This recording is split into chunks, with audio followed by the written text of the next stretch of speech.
Hey everyone, welcome back to another YouTube video, and in this video I'll be showing you guys how to fix LinkedIn something went wrong error.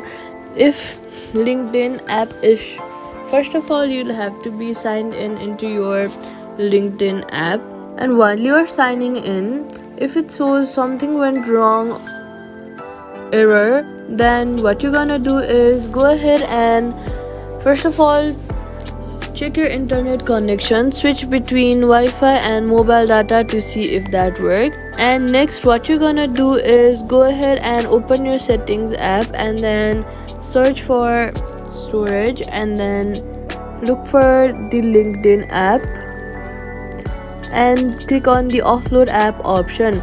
Offload app by this will free up storage used by the app but keeps its document and data.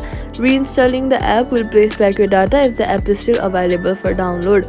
Next, what you can do is open your app store, search for LinkedIn, see if there is an update button available. Sometimes login issues happen because you are using the outdated version of the app. Updating it ensures you have all the latest files and bug fixes, and that's it. Subscribe for more quick fixes.